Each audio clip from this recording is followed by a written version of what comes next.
دوسرا سوال ہمارے سامنے آتا ہے جو کہ اصل میں سوال نہیں ہے اور بلا وجہ کی ایک بات ہے، لیکن کرتے ہیں لوگ، کہ ہم غریبوں کی مدد کریں یا قربانی کریں۔ تو اس کے بارے میں آپ سے دو باتیں عرض کرتا ہوں کہ پہلی بات ہمیں یہ سمجھنی چاہیے کہ قربانی کے مقاصد کیا ہیں۔ تو قربانی کا جو اصل مقصد ہے وہ حکم خدا کی تعمیل ہے، یعنی حضرت ابراہیم علیہ السلام کی یہ سنت ہے۔ حدیث شریف میں آتا ہے کہ اللہ کے نبی صلی اللہ علیہ وسلم سے صحابہ نے عرض کیا کہ یا رسول اللہ، یہ قربانیاں کیا ہیں؟ آپ فرمائیں۔ تو آپ نے فرمایا تمہارے باپ حضرت ابراہیم علیہ السلام کی سنت، یعنی تمہارے جو باپ حضرت ابراہیم علیہ السلام تھے، انہوں نے اپنے بیٹے حضرت اسماعیل کو اللہ کی راہ میں قربان کیا تھا، اور اللہ نے ان کی قربانی کی جگہ ایک مینڈھا بھیج دیا تھا اور اس کو قبول فرمایا تھا۔ یہ وہ سنت ہے جو جاری ہے، لہٰذا تم قربانی کیا کرو۔ پھر انہوں نے سوال پوچھا تھا ہمیں ثواب کیا ملے گا، اور پھر اس کے علاوہ اور باتیں ہیں۔ پھر اللہ کے نبی صلی اللہ علیہ وسلم نے اپنی حیات مبارکہ میں 65-63 جانور اپنے ہاتھ سے قربان کیے۔ پھر حدیث شریف میں آتا ہے کہ نبی کریم صلی اللہ علیہ وسلم فرماتے ہیں ان 3 دن میں اللہ کو قربانی سے زیادہ کوئی عمل پسند نہیں ہے۔ اس سے ہمیں معلوم یہ ہوا کہ اللہ کی راہ میں ان 3 دنوں میں قربانی کرنا یہ اصل میں ایک عبادت ہے جو اللہ کو پسند ہے۔ اللہ تعالیٰ بدنی عبادت بھی چاہتا ہے، اللہ جسمانی عبادت بھی چاہتا ہے، اللہ ایسی عبادت بھی چاہتا ہے جس میں جسم اور بدن دونوں لگیں، جیسے حج ہے۔ زکوٰۃ جو ہے ایک ایسی عبادت ہے کہ جس میں صرف مال خرچ ہے۔ تو اس وجہ سے سب سے پہلی بات یہ کہ حکم خدا ہے،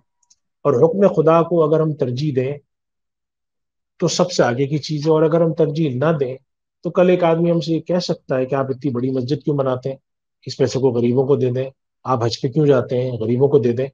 تو بات یہ ہے کہ غریبوں کی مدد ایک الگ عبادت ہے، اور اللہ کے لیے حج کرنا الگ عبادت ہے، زکوٰۃ صدقات الگ عبادت ہے۔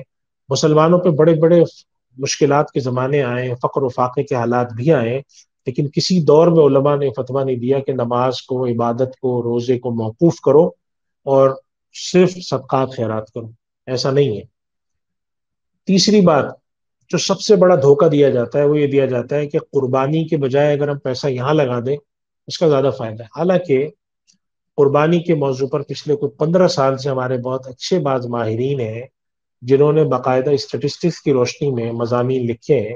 اور انہوں نے پروف کیا ہے کہ قربانی کے جو economic impact, economic effects, economic اثرات ہیں وہ اتنے اچھے ہیں پورے ہمارے معاشی نظام میں، کہ معیشت، اور اس کی خصوصیت ہے کہ معیشت صرف اوپر نہیں گھومتی، یعنی بعض کام ایسے ہیں جس کے نتیجے میں صرف اوپر کے حصے کی معیشت تو گردش میں آتی، نیچے نہیں آتی۔ یعنی مثال کے طور پہ اگر آپ بہت زیادہ قیمتی چیزوں کی خرید و فروخت کریں، جیسے گاڑیاں مثال کے طور پہ، آج کل گاڑیوں کے کاروبار بڑا اچھا کام ہے، ضرورت بھی ہے، لیکن گاڑیاں مخصوص طبقہ خرید سکتا ہے، ہر کوئی نہیں خرید سکتا۔ تو گاڑیوں کے کاروبار سے ایک مخصوص طبقے میں سرکولیشن آف ویلتھ ہوتی ہے، لیکن قربانی سے تقریباً 18-20 یا اس سے زیادہ کے قریب صنعتیں ہیں جو کہ صحیح معنوں میں ان کے اندر پوری موومنٹ ہوتی ہے۔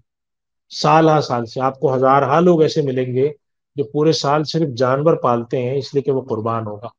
ہزارہا لوگ ایسے ملیں گے آپ کو جو چارے کا کام کرتے ہیں، جو کہ جانوروں کو کاٹنے میں جو اوزار استعمال ہوتے ہیں ان کا کام کرتے ہیں،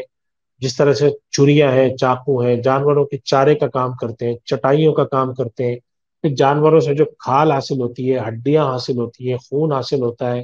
جو کچھ اس میں سے آلائش نکلتی ہے اس کا استعمال ہوتا ہے۔ تو میرے کہنے کا مقصد یہ ہے کہ اللہ تعالیٰ کے اس حکم پر جب ہم عبادت کے طور پہ عمل کرتے ہیں تو پہلا حکم تو عبادت کا ہے، اس کا تو فائدہ ہے ہی ہے، لیکن اس کے ساتھ ساتھ ایک بہت بڑا معاشی پورا ایک سرکل ہمارا چلتا ہے جو کہ غریب طبقے میں بھی چلتا ہے، امیر میں بھی چلتا ہے، اس کے اندر دولت نیچے سے اوپر تک پھرتی ہے۔ ہمارے بہت سارے ماہرین معیشت ہیں، وہ کہتے ہیں کہ بسا اوقات معاشرے میں صرف آپ ایک تفریحی ایونٹ کریں تاکہ سرکولیشن آف ویلتھ ہو۔ تو میرا کہنا یہ ہے کہ جو حضرات یہ ذرا سا تاثر دیتے ہیں کہ اگر ہم یہاں کی غریبوں چھوڑ کے مدد غریبوں میں چلے جائیں، تو سوال ہے کہ کن غریبوں میں جائیں؟ وہ غریب جس کو گوشت ملے گا، وہ غریب جو چارے کا کام کرے گا، وہ غریب جو کہ اوزار کا کام کرے گا۔ آپ دیکھیں جانوروں کے پاؤں میں پہنانے کے مصنوعی پھول بنانے والے لوگ ہیں، ان کے سینگ کو سنوارنے والے لوگ ہوتے ہیں، چٹائی بننے والے ہوتے ہیں، ٹوکری بننے والے ہوتے ہیں، ہڈیاں جمع کرنے والے، پورے نیچے سے اوپر تک تحریک ہے۔ تو میرے کہنے کا مقصد یہ ہے کہ اللہ سبحانہ و تعالیٰ کے اس حکم پر عمل میں، حضرت ابراہیم علیہ السلام کی سنت کو زندہ کرنے میں، اللہ کے نبی صلی اللہ علیہ وسلم کی سنت پر عمل کرنے میں، جہاں اللہ کے حکم پر عمل ہوتا ہے، اس کی ایک عبادت ادا ہوتی ہے، وہاں اس کے ہزارہ معاشی فائدے بھی حاصل ہوتے ہیں۔ اور پھر اس کے ساتھ ساتھ غریبوں کو، بہت سے غریب ایسے ہیں جن کو گوشت پہنچتا ہے، بہت سے مستحقین ایسے ہیں کہ جن تک ایسی چیزیں پہنچ جاتی ہیں جو سالہ نہیں پہنچتی۔ اور پھر اس کے ساتھ ساتھ ہمارے یہاں جیسے چمڑے کی صنعت ہے، اس کے اندر فائدہ ہوتا ہے۔ تو میرے کہنے کا مقصد یہ ہے کہ اگر اس عمل کا کوئی اکنامک فائدہ نہیں بھی ہوتا تب بھی یہ ضروری تھی۔ جیسے مثال کے طور پہ نماز ہے، اگر آپ نماز کو دیکھیں تو نماز میں آپ جاتے ہیں، مسجد میں پہنچتے ہیں، وہاں کی لائٹیں، بجلی، پنکھا چلاتے ہیں، 4 رکعت نماز ادا کر کے آ جاتے ہیں۔ وہاں کا تو کوئی اکنامک بینیفٹ نہیں ہے نماز کا بظاہر، یہ نماز پڑھنے سے کہ آپ کا کاروبار میں کوئی فائدہ ہو رہا ہو، بظاہر تو ایسا کچھ نہیں ہے۔ وہاں پر ہماری نظر میں یہ بات ہوتی ہے کہ فائدہ اس سے ہو یا نہ ہو، ہمارے لیے تو اہمیت اس کی ہے کہ یہ حکم خدا، عبادت ہے یہ۔ تو جب حضرت ابراہیم علیہ السلام حکم خدا پر اپنے فرزند کو قربان کرنے جا سکتے ہیں، تو ہم حکم خدا پر عمل کرتے ہوئے قربانی نہیں کر سکتے؟ اللہ کے نبی صلی اللہ علیہ وسلم فرماتے ہیں کہ جو شخص قربانی کی حیثیت رکھتا ہو اور وہ پھر بھی قربانی نہ کرے تو وہ ہماری عیدگاہ بھی نہ آئے۔ یعنی اللہ کے نبی صلی اللہ علیہ وسلم یہ فرماتے ہیں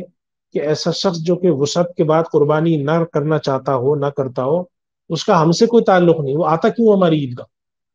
تو عبادت سب سے بڑی فوقیت اور اہمیت رکھتی ہے۔ عبادت کو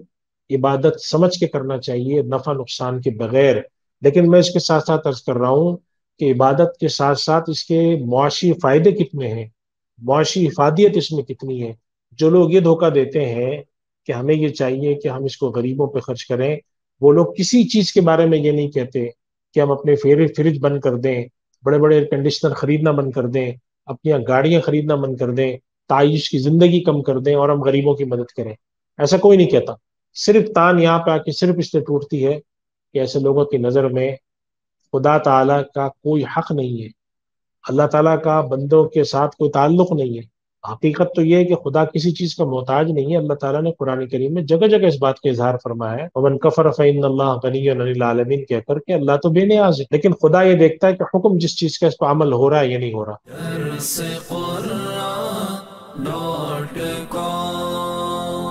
www.darsequran.com